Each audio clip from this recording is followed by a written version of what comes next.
I feel so lucky to have grown up during the PS2 era. Even to this day, the PS2 is still my favourite console of all time. It has so many great games and so many great memories to go along with it. And one of my favourite memories has to be playing the Budokai series. The Budokai Tenkaichi series is often touted as the best Dragon Ball Z game series, but for me, the Budokai series will always remain the top dog. And the toppest of the top dogs has to be Budokai 3. Not only does it have the best stolen soundtrack in gaming history, but it has amazing visuals and gameplay to go along with it. It's hard to believe that this game came out all the way back in 2004. That was over 20 years ago. Isn't she cute, my dear children? But she's very old. Ew. And here's another terrifying thought. The HD re-release of Budokai 3 came out 8 years after the original release, but that re-release came out 13 years ago. In other words, we are further away from the HD collection than the HD collection is from the original game.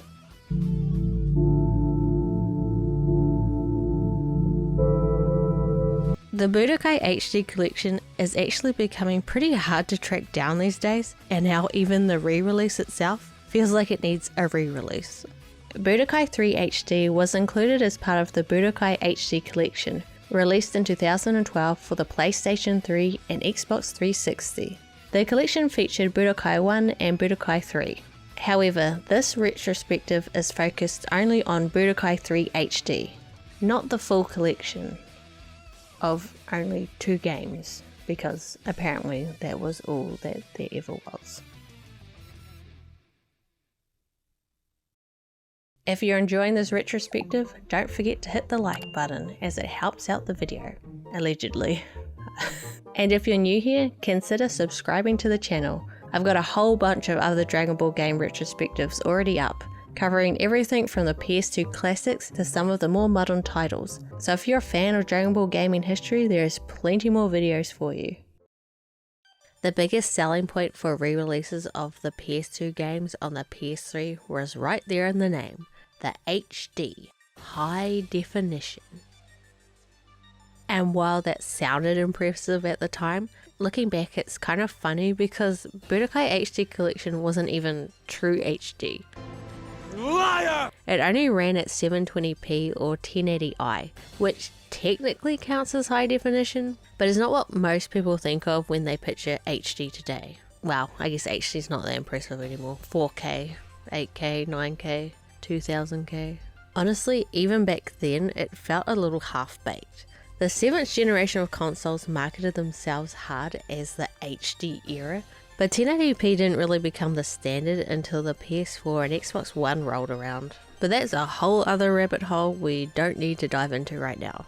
Even at 720p though, Budokai HD was still a massive jump over the PS2 originals, double the resolution, and this time with widescreen. By 2012, the chunky 4x3 CRTs were long gone. Everyone had shifted over to 16:9 displays. I will just stand here and watch television for hours. I love it. I love this TV. I would say that widescreen was actually a much bigger hurdle for Budokai 3 than the resolution bump. The game leans heavily on 2D assets, character portraits, menus, story mode backgrounds, and unlike 3D models, you can't just zoom the camera out or zoom the artwork to fit a wider frame. What you see is all that was ever drawn. There's no extra canvas hiding off screen. It's a tiny piece of paper. Okay, that's all it is. I guess they could just stretch out the image. Personally, I hate that. I much prefer to have black bars on the side than have some stretched out distorted image. The strange thing about this 16:9 talk is that the PS2 version of Budokai 3 actually did have a partially developed widescreen mode. However, it was disabled in the final release as it wasn't quite finished. You can tell pretty quickly since some of the backgrounds still don't fit properly within the 16:9 aspect ratio. So the devs had two options, redraw everything or just leave it as it is. For the most part, they went with the latter, and honestly, I think that was the right call. Menus are left in their original square composition with simple borders slapped on, which is fine by me. They were designed for 4x3 and trying to stretch them across widescreen would have probably looked worse. And even with just an upscale, everything looks cleaner and sharper than it ever did on the PS2. Personally, I'd rather they err on the side of faithfulness than risk changing too much. There's always the big question with re-releases: how much can you tweak before it stops being a proper representation of the original? I'm definitely not saying that remaking the menus would have made the game too different. It's just something that I'm trying to keep in mind when I bring up stuff that they have changed and stuff that I would have liked for them to have changed. The story mode backgrounds got the same treatment. Simple upscale, nothing fancy. If you stare too closely, some of them look a bit blurry, but honestly that works in their favour. Backgrounds are meant to sit behind the action, and a little softness actually helps the characters pop more. And pop they do. Character portraits, for example, look super crisp. I don't think they redrew them, I just think the ones in the PS2 version were scaled down, and these are just less scaled down versions. You phrased that really weird, but I know exactly what you're talking about. Either way, they look great. There are even completely new ones added in. For instance, Goku's default portrait is a lot more jovial, a better representation of how Goku usually is. Whereas in the older default portrait, he was just kind of always slightly pissed off. It's pretty difficult to put into words how disgusted I am, how depressed I am. That said, there are still some odd choices and little inconsistencies. Sometimes the wrong portrait is used for a scene, which can undercut the moment a bit. Like Goku facing down Vegeta with a big dumb smile on his face doesn't exactly fit the mood. Or in the Namek saga, Krillin and Gohan are already wearing their Saiyan armor when they shouldn't have it yet. Little continuity errors like that don't ruin the game, but if you've played through Dragon Universe as many times as I have, you start to notice them. I mean, if you need any more proof that I have no life, just know that I pulled that fact off the top of my head. Now let's get to the real meat of Budokai's visuals, the character models. If you look at the timeline, it's actually kind of wild how much they evolved in just 3 short years. The first Budokai dropped in 2002, then Budokai 2 in 2003, and Budokai 3 in 2004. 3 games, 3 years, and a massive leap in how they looked. Budokai 1 honestly feels like an oddball in hindsight. It didn't use cell shading at all, which is crazy to think about considering how much Dragon Ball is defined by its anime aesthetic. The PS2 version leaned more into a kind of soft, almost action figure look. It was okay for the time. When the GameCube version came along, they slapped the cell shaded kind of thing on top, but you can tell it wasn't built with that style in mind. The shading doesn't wrap around the models right, it just gives off that kind of modded feel. I think the devs realised this too, because when Budokai 1 was re-released in the HD Collection, they actually went back to the PS2's original look instead of sticking with the GameCube's cell shading, which is kind of telling. Then came Budokai 2, and that's where things really clicked. This was the first time Dimps leaned into their so-called dragon shading, their own take on cell shading designed to specifically give the game an anime-style flair. It wasn't just slapped on this time. The models had proper two-tone shading baked in, the outlines were sharper, and the characters finally started looking like they stepped off the TV screen. This was a game where Budokai really started to look like Dragon Ball. And then Budokai 3 came along, and just like with everything else in that game, it was all about refinement. The shading got cleaner, the outlines less jagged. By 2004 standards, it was gorgeous. Easily the best looking Dragon Ball Z game to exist at that point. Characters had this perfect balance between anime accuracy and game readability, where they still looked like they belonged in a 3D fighter, but never lost that animated feel. Now with the HD version, things get a little tricky. The bump to HD resolution definitely makes everything sharper and crisper, but does it look better? But to really understand how Budokai 3 achieved its look, and why the HD version years later looks so different, we first need to explore the origins of cell shading and how the technique works. Cell shading, often called toon shading, was created in the late 90s as a way to make 3D graphics look like traditional hand-drawn animation. The name comes from celluloids, the transparent sheets that animators painted characters on before layering them over backgrounds. Or if you're old enough, those thin sheets that teachers would sometimes use with the overhead projector. You know, just to age me. Animation cells use flat colours with bold shadows instead of smooth gradients, and cel shading in video games tried to copy that same style. The first big showcase was Jet Set Radio on the Dreamcast in 2000. Instead of chasing realism, cel shading used sharp shadows, flat tones, and dark outlines to give 3D characters the look of cartoons. At the time, this was groundbreaking because it made games feel like interactive cartoons. The core idea behind cel shading is to simplify how lighting is shown. The model is duplicated, inverted, scaled slightly, and then rendered in black. This creates an artificial ink outline that wraps consistently around the geometry, or the polygons. Some engines later use post-processed edge detection, but during the PS2 era, the inverted mesh trick was far more common due to hardware constraints. Instead of using smooth lighting, cel shading breaks light into clear steps. That means you'll see a base color for the bright areas and a darker color for the shadows, sometimes with a highlight in between. This means that shading looks sharp and stylized like an anime frame instead of soft and realistic.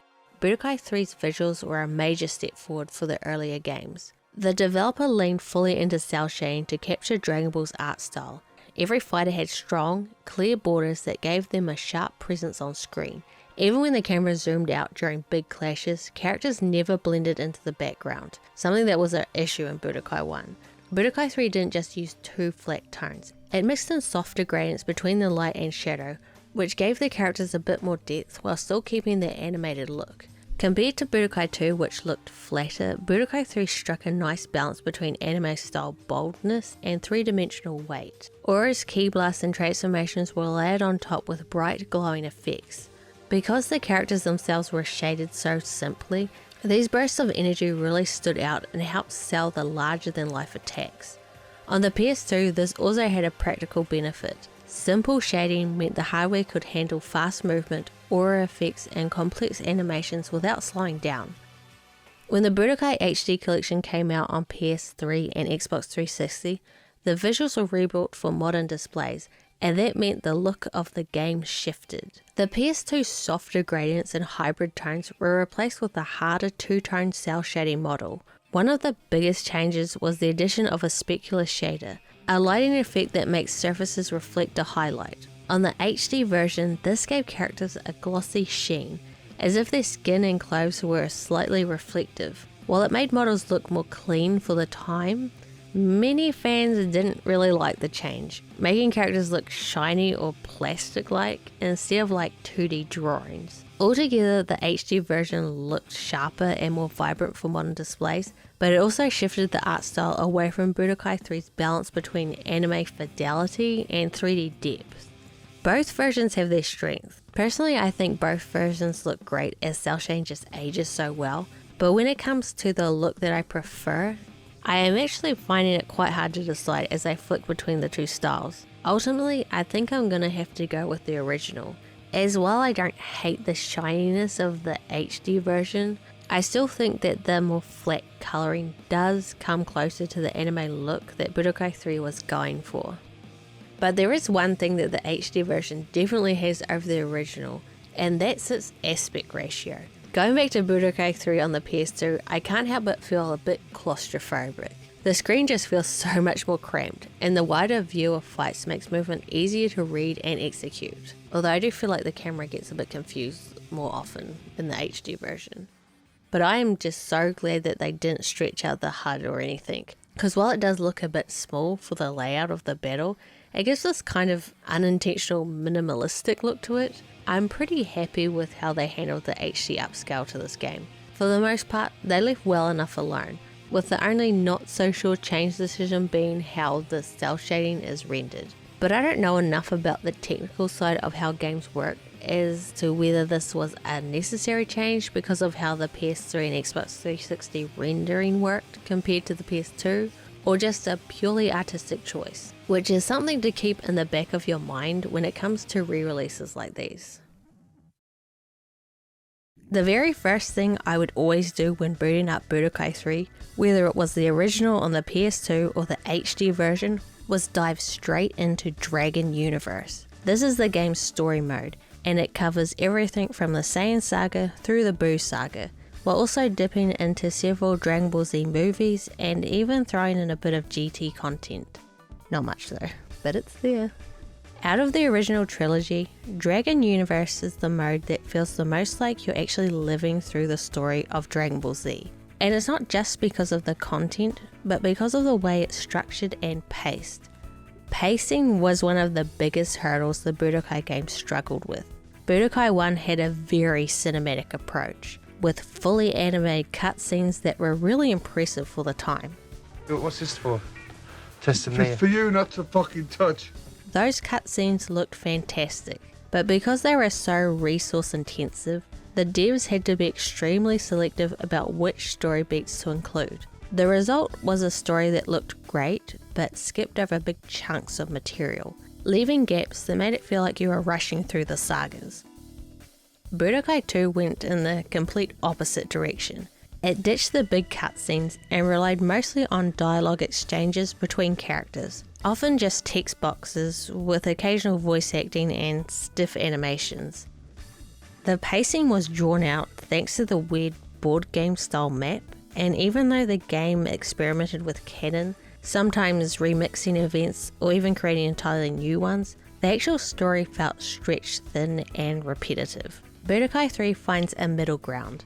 Like 2, most of the storytelling is done through character interactions, now presented with static portraits and speech bubbles. Think a visual novel. Sometimes the portraits switch between expressions, but the real weight comes from the voice work, when it's there.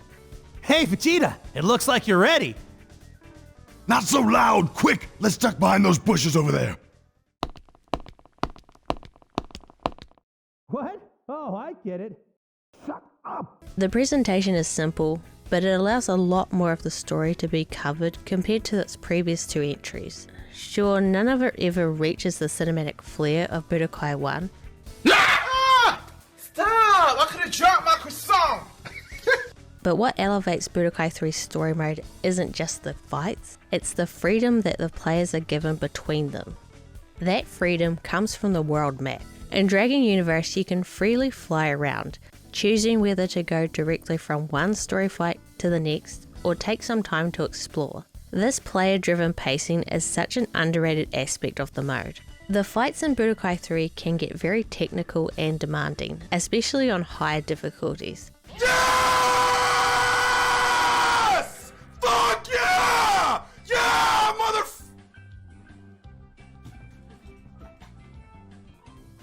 So being able to take a break and roam around helps prevent burnout and honestly finger cramping. That downtime, those quiet moments between big battles, makes the intense fights hit harder and keeps the whole experience from feeling like a non-stop gauntlet. Exploring the map also breathes life into the Dragon Ball world in a way no other Budokai game managed. As a kid, I loved just flying around and visiting iconic locations from the series. A lot of these spots don't technically do anything, but the fact that they're there, sometimes with little character interactions that change depending on where you are in the story, adds so much personality to the world. It wasn't necessary for the devs to include this, but they did, and it made Dragon Universe feel bigger, richer, and more engaging. Exploration isn't just for world building though. While flying around, you can find Zeni, capsules, and most importantly, Dragon Balls. The very first thing I'd always hoped to stumble across was the Dragon Radar, since it makes finding Dragon Balls so much easier.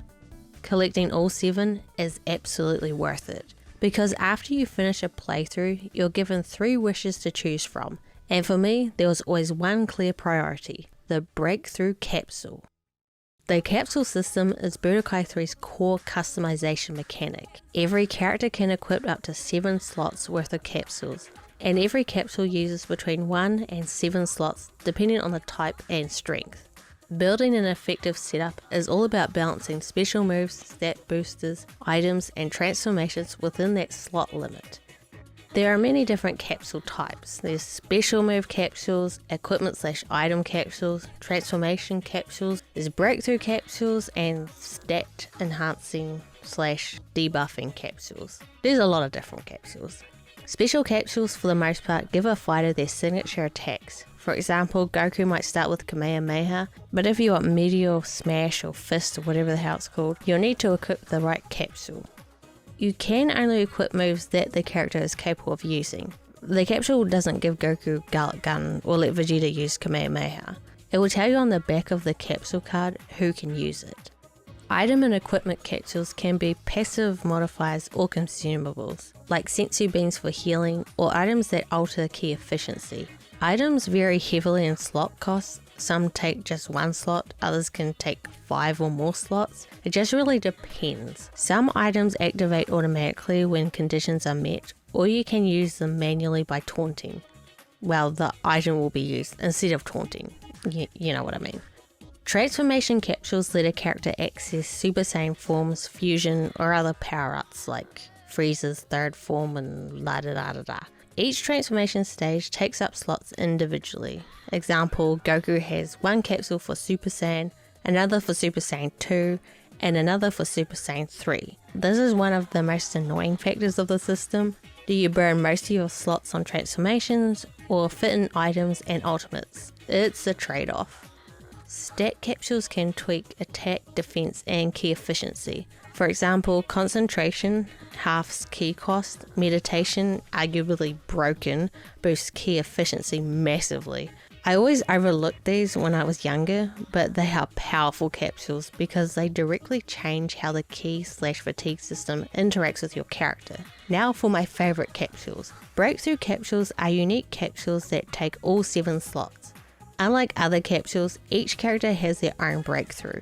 They unlock a character's entire move list and all transformations at once. Essentially a maxed out setup, but with the downside of having no room for items. Great for casual play and variety. In competitive settings, losing access to items and specific builds is not ideal. You don't really need access to all of a character's moves. It's just fun. The capsule system rewards specialization. You're always sacrificing one strength to gain another. That's one of the reasons why Budokai 3 is so rewarding to master. Your character build is just as important as your execution. This is why exploring can be so rewarding, as it can give you capsules as well as money to buy them. Can I help you? Can I have a hot dog? Though not the most efficient way to do it, it is one of the most fun.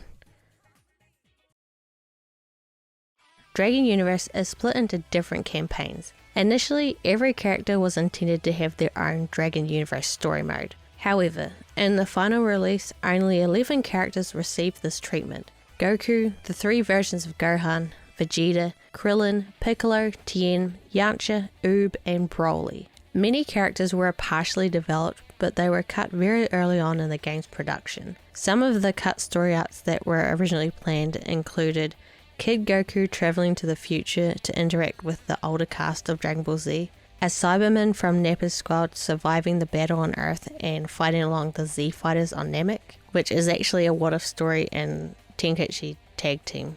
I was just reading the script and I'm like, wait, I've heard that story before. That's in Tag Team. So technically that one did get made eventually. Anyway, there's also a Cell Jr. rebelling against Cell during the Cell games, and future Trunks battling Broly before travelling to the past to warn the others of his immense power. Interestingly, remnants of these scrapped storylines remain in the final game, such as adult Gohan's remark about Broly possibly being The legendary Super Saiyan that future Trunks warned us about? What the fuck are you talking about? But when I played this as a kid, I knew nothing about the cut content and thought the game was a thorough adventure through the series because at the time, it really was the most extensive story mode you could play. I guess besides the Legacy of Goku series, but that was over 3 games. Budokai 3 was the complete package, in my mind anyway. Not all character campaigns are created equal in Budokai 3. Some of them feel complete and fully fleshed out, while others are over in what feels like a single fight. Unsurprisingly, Goku and Vegeta have the most substantial stories because they're the backbone of the Z arcs aside from Gohan, but he's technically 3 characters in this game. Their campaigns take you through some of Dragon Ball Z's biggest battles, and you can tell the developers put the most time and effort into these runs. But then you got characters like Oob, and honestly, I still think that's a weird choice. His campaign is literally like 3 fights. It almost feels like he was included because it was quick and easy content to pad things out. Compare that to someone like Broly, who's actually given his own storyline, and suddenly you see the missed potential. Getting to play through events from a villain's perspective was awesome. It made me wish they had gone all in on that idea. Imagine campaigns for Cell or Frieza where you relive the Z story, but through their eyes. Maybe even with what-if scenarios that let you win when they originally lost. That kind of thing would have been awesome. Although they did kind of have their Budokai one. I feel like a lot of stuff is just spread through so many games. The way Budokai 3 handles its story is both a strength and a weakness. On one hand, splitting everything into character campaigns means you get a focused perspective. You're not constantly being bounced around between 10 different fighters, which gives you more time to actually learn each character's moves and playstyle.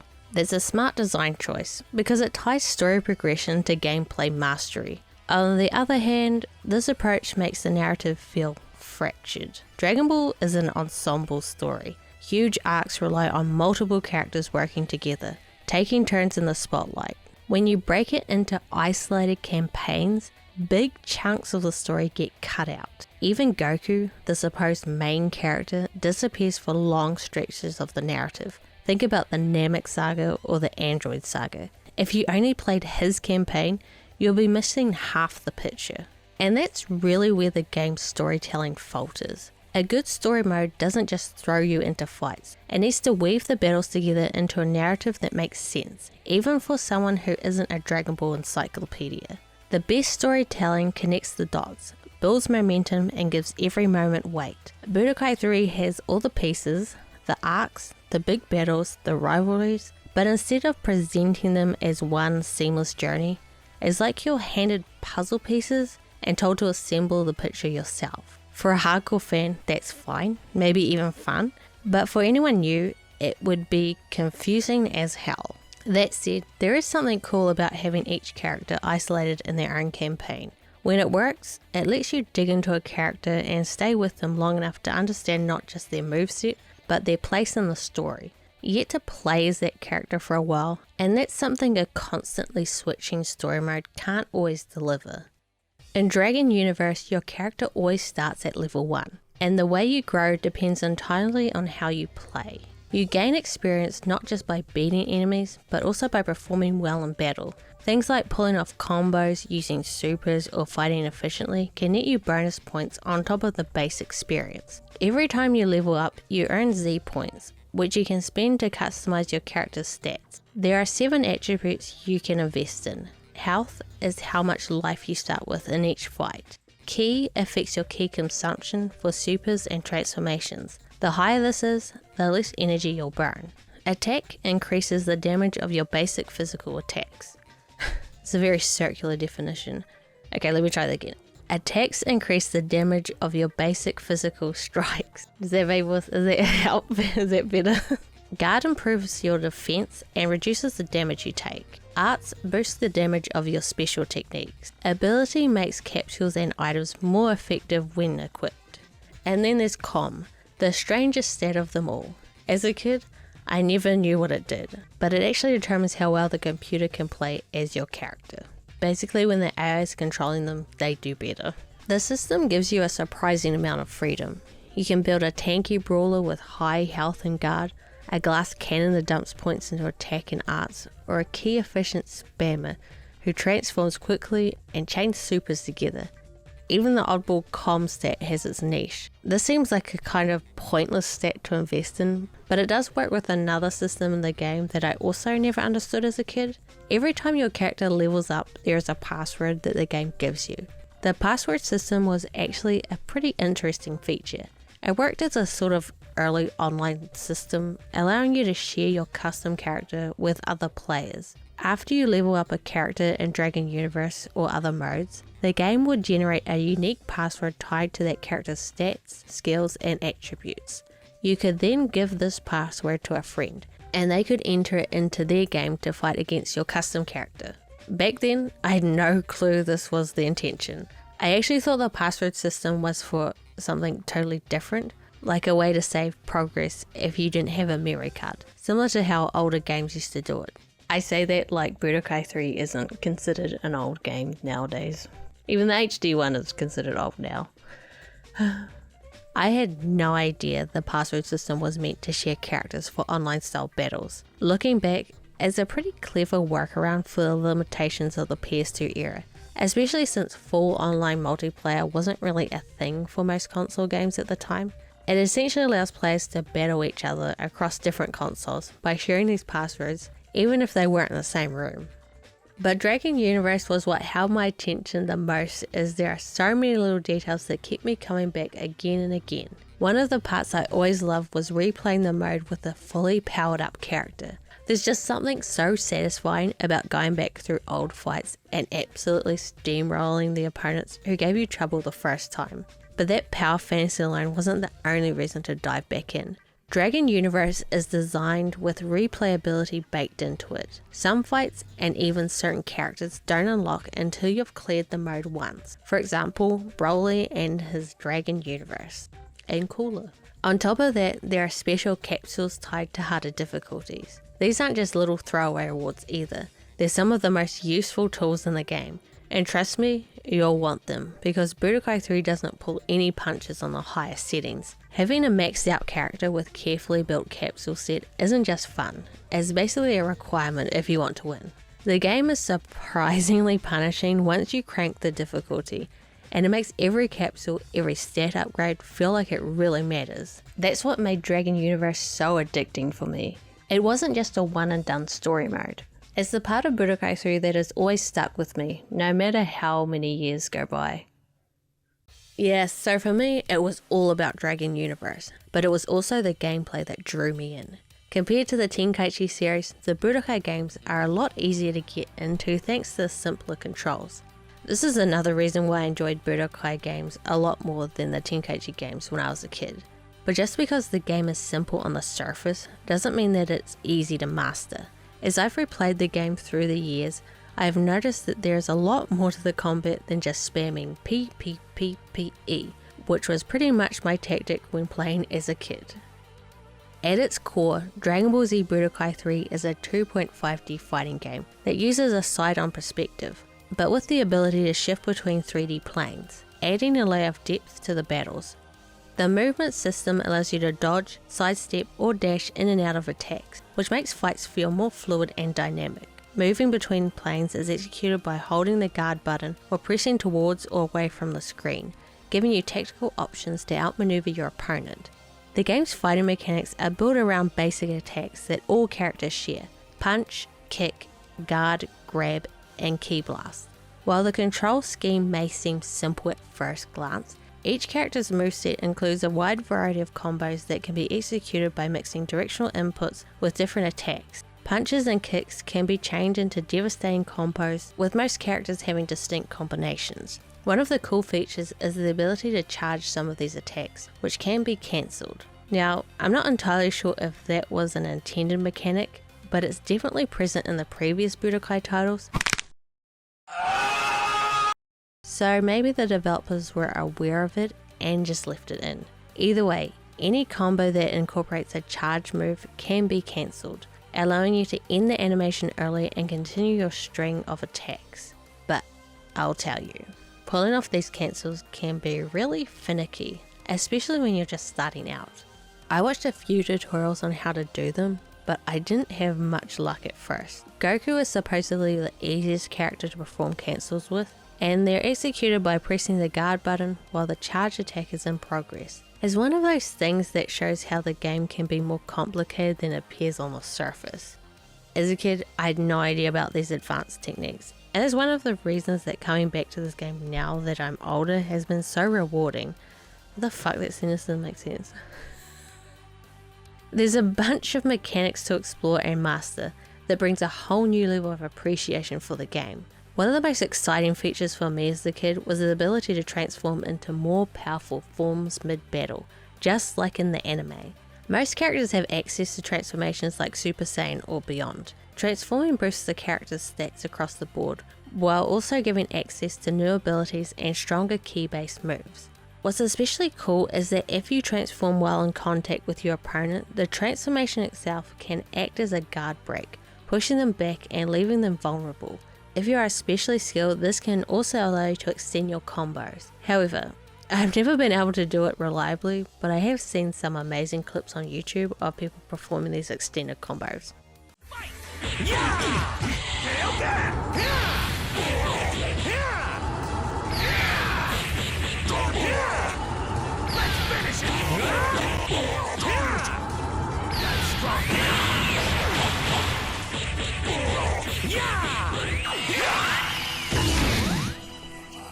you okay?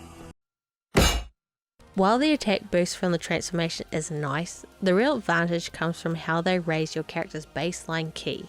At Budokai 3, your ki gauge is split into small bars and big bars, and it's the big bars that matter.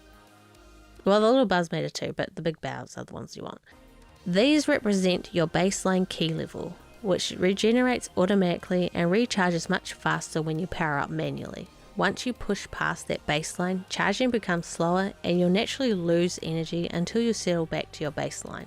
Transformations change the system by raising your baseline, so not only do you hit harder while transformed, but your character maintains higher ki levels more naturally. The trade-off is that defense takes a hit, meaning you're stronger offensively, but easy to punish if you slip up. This ties directly into ultimates. Since most of them cost 5 bars, you'll usually burn through almost all of your energy in one move. If it whiffs, you're left wide open with little to no ki to defend yourself. But if you transform, your baseline is higher.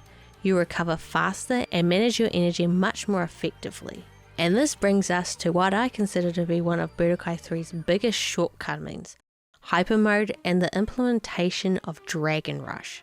When in Hyper Mode, your character glows red and becomes temporarily invincible to regular attacks. Well, I guess invincible is the wrong term. You will still take damage if you are hit, but you cannot be flinched or stunned by regular attacks. However, your ki rapidly depletes in this state. The trade-off is that you can deal massive damage and even inflict a Dragon Rush, a cinematic sequence where you attempt to overwhelm your opponent through a series of quick time events. The Dragon Rush system is a rock, paper, scissors mechanic. You and your opponent select one of the 4 buttons: square, triangle, X, circle. And if you choose a button the opponent doesn't, the rush continues to the next stage. Failing to select a different button ends the sequence, but if successful, you'll deal a ton of damage.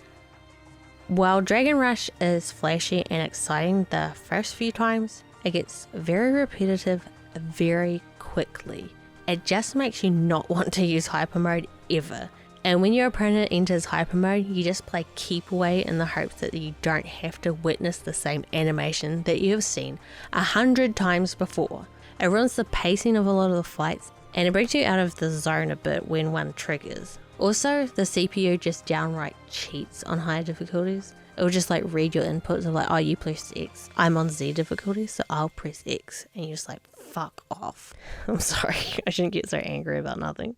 I really wish there was an option to disable Dragon Rush. Even if it was only an option in the dueling mode, I really think that would have been a very welcome change to the HD version.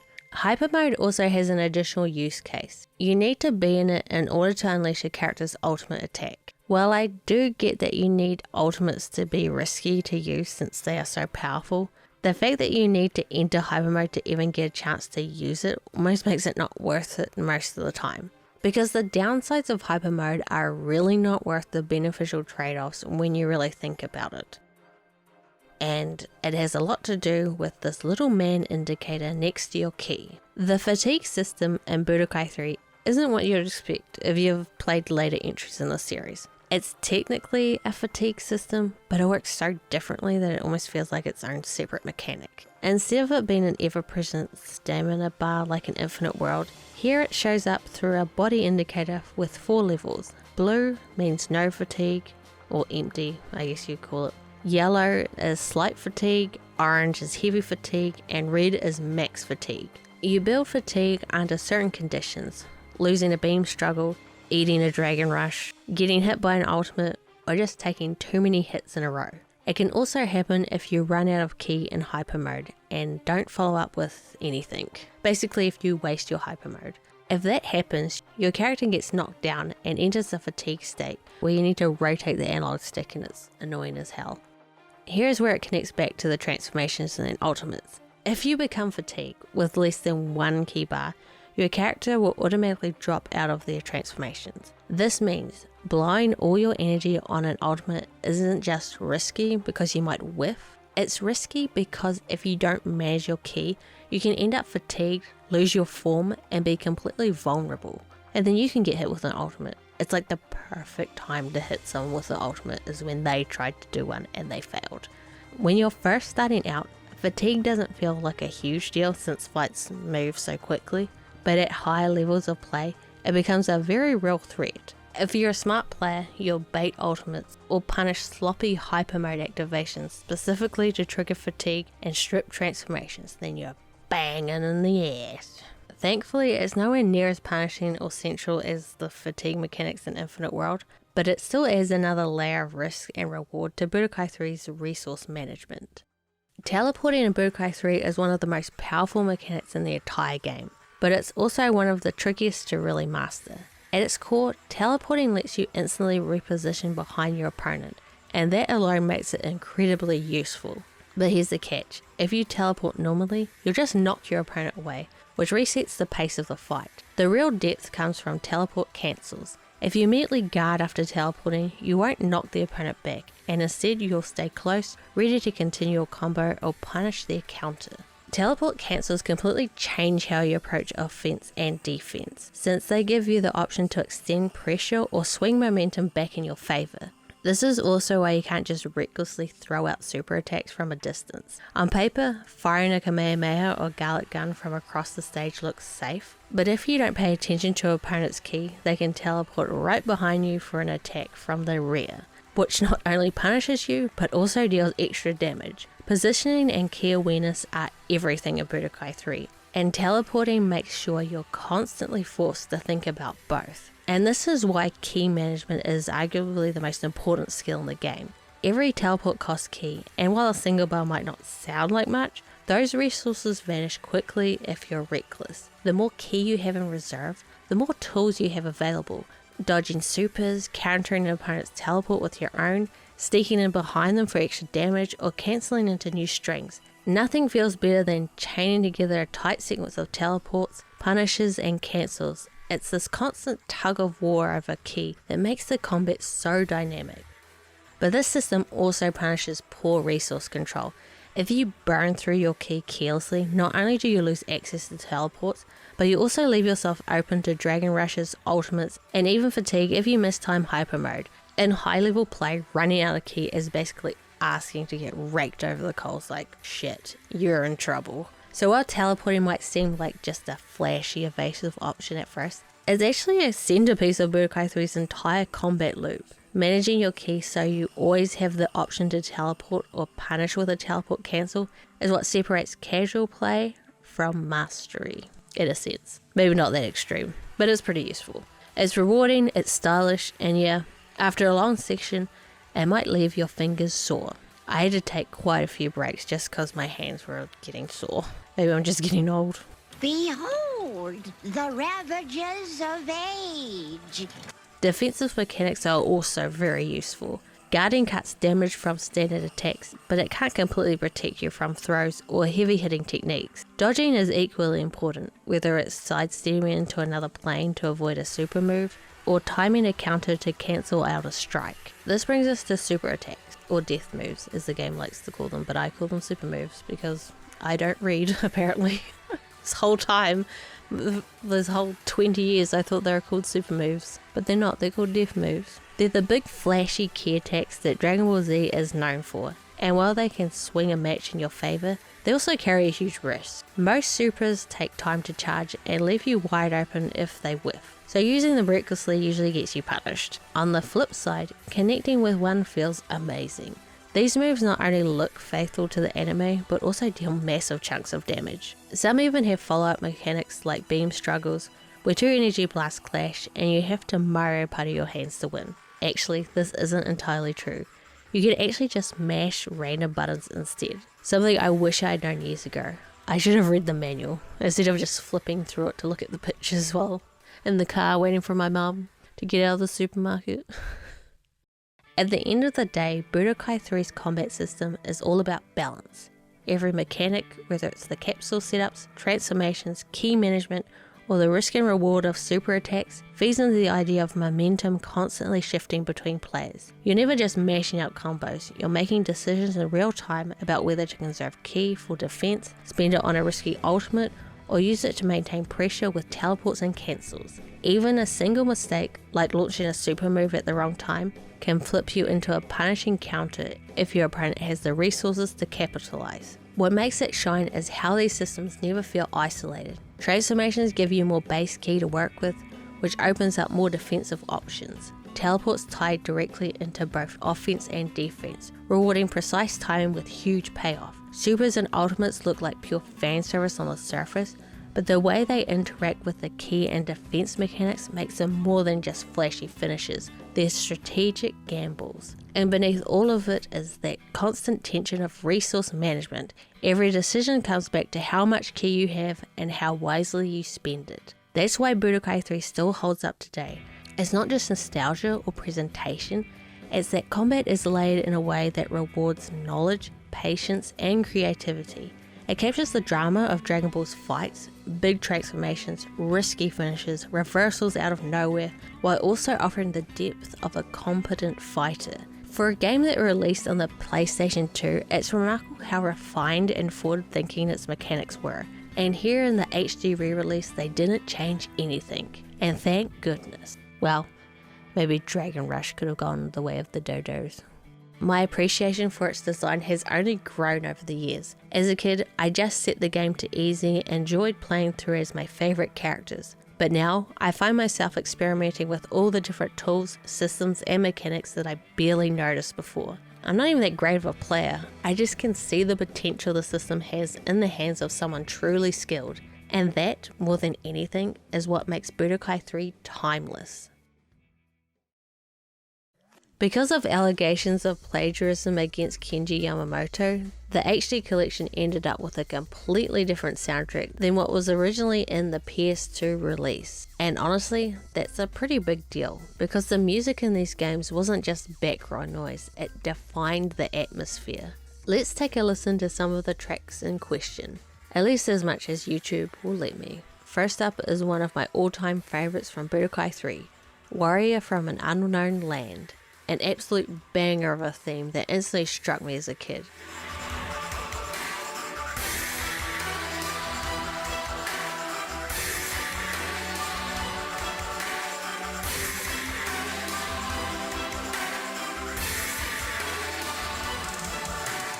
But when you compare it to Infinity by Stratovarius, which came out 2 years earlier, the similarities, let's just say, are hard to ignore. Another personal favourite of mine is the Budokai 3 Level Up theme. Catchy, fun, instantly recognisable.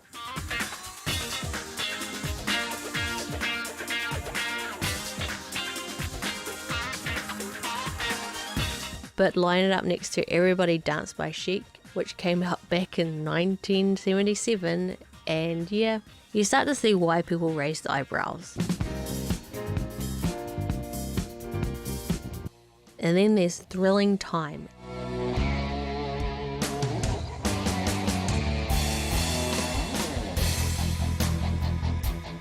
Even as a kid, the first time I heard it, my brain immediately went, wait a second, that's Iron Man by Black Sabbath. It's very similar.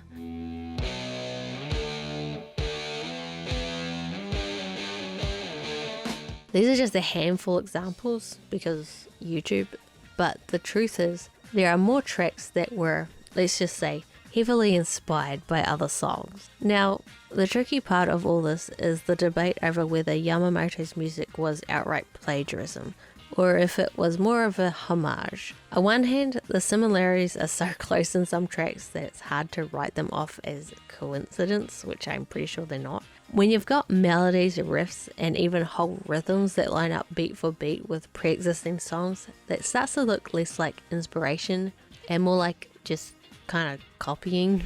That's the angle a lot of people take, especially since Yamamoto wasn't just some indie magician making indie magician. So I'm a musician. What the fuck that mean? Make magic or something? What is musician? I think you're confusing that. Yeah, I'm not no musician. I make music. So you just really quick, for the record, could you say you don't think you're a musician? I'm not none of that. But then after that, you just said I do music. Yeah, I do music. So in other words, you're a musician. No, I'm not. Okay. Wasn't just some indie musician making fan tracks. He was a professional composer working for one of the biggest anime franchises in the world. There's a high standard there for a good reason. But on the other hand, music, especially in genres like metal, rock and funk, has always thrived on taking influence. Think about Dragon Ball itself. Toriyama pulled from martial arts films, classic sci-fi, and journeyed to the West to create something new. So in a sense, Yamamoto's style could be seen as doing the same thing with music, borrowing ideas and reshaping them to fit the tone of Dragon Ball. For a lot of us who grew up with it, it didn't matter if the track was too close to an existing song, because in the context of Budokai 3, it felt original, it felt like Dragon Ball. Of course, the problem is that homages only goes so far before the legal side gets involved. You can say inspired by all you want, but when two tracks line up almost identically, companies can't take that risk. Whether you believe Yamamoto flat out plagiarized them or just borrowed too heavily from his influences doesn't really matter at this point. His higher-ups decided there was enough evidence to let him go, and that was that. Because of this controversy, the HD Collection's soundtrack had to be completely redone. Instead of Yamamoto's tracks, we got a patchwork score made up of music pulled from all over the Dragon Ball video game catalogue. Budokai Tenkaichi 2, Tenkaichi 3, Raging Blast, Tenkaichi Tag Team, Ultimate Tenkaichi, even the American Dragon Ball Z theme song made it in there. I don't get why they had to replace all of the songs though. I mean, not all of the tracks were plagiarized. Like the opening, that was original, wasn't it? Was it? I don't know. Now, I get it. Copyright law is copyright law. And if songs were too close for comfort, something had to be done.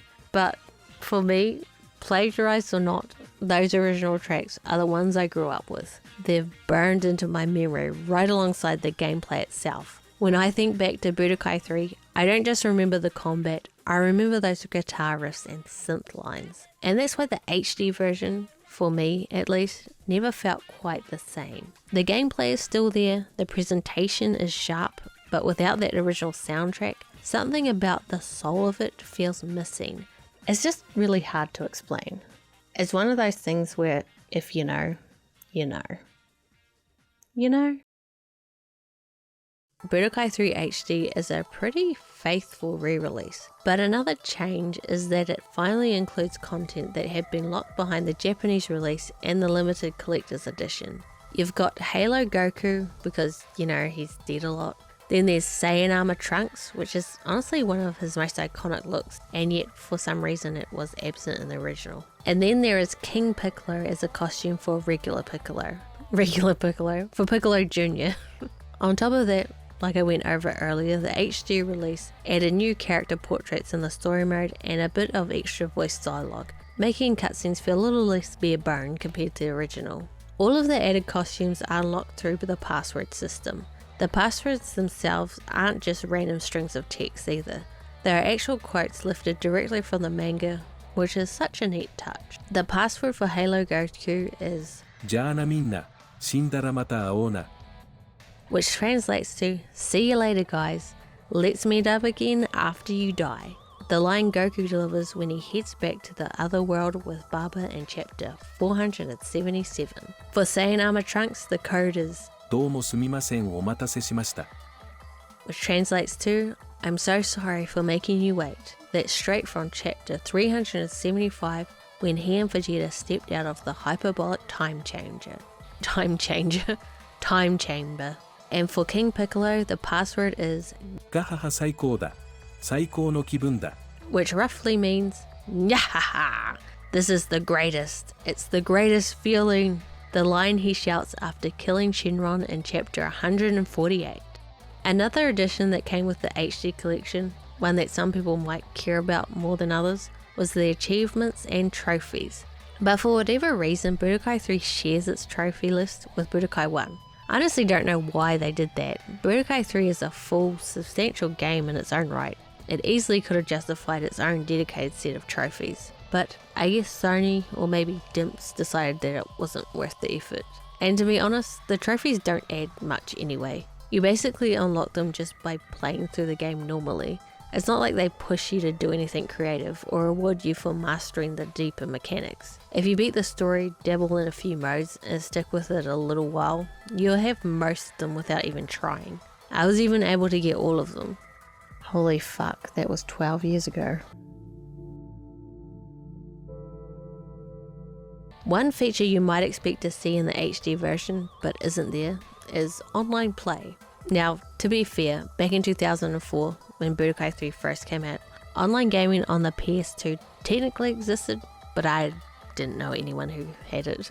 The idea of hopping online and fighting random people across the world just wasn't a standard feature yet. So when the HD Collection came out in 2012, you'd think that maybe, just maybe, they'd take advantage of the PS3's online infrastructure and finally add it in. But nope, no online play.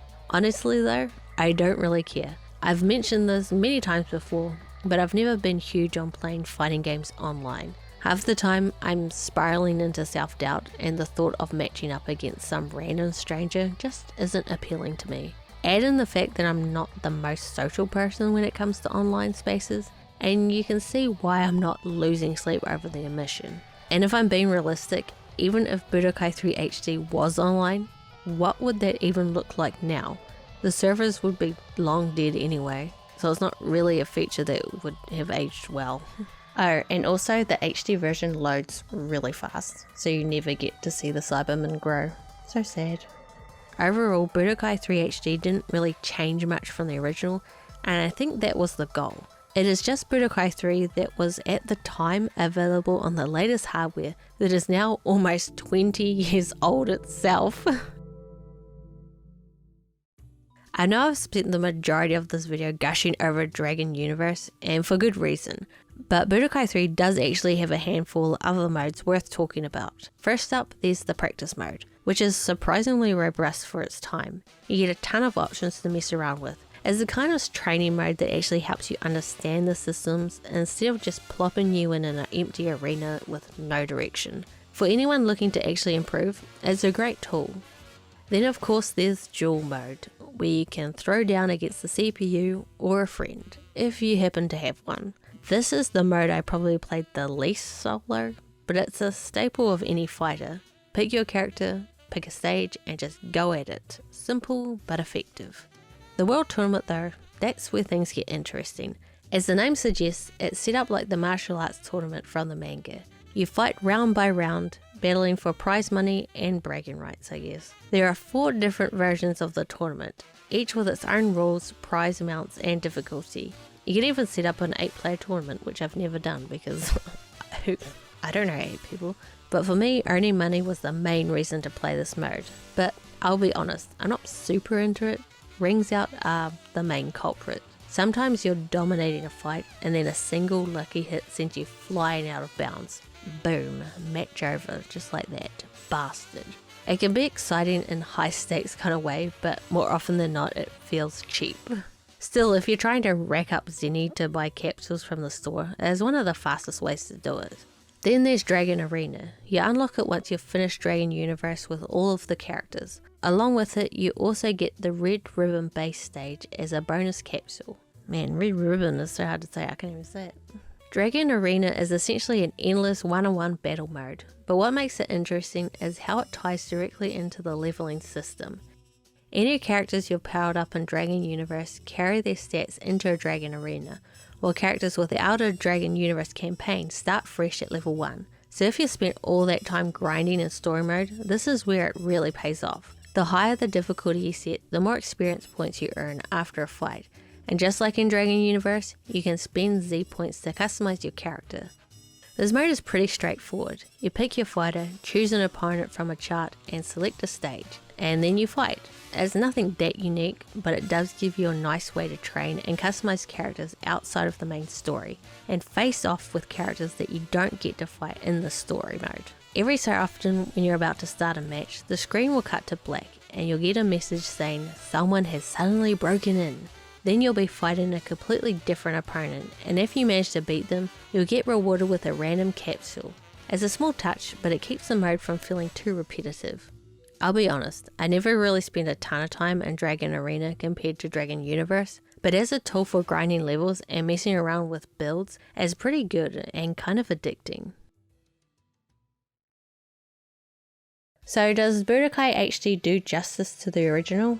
I think the answer is definitely yes, although with a few caveats.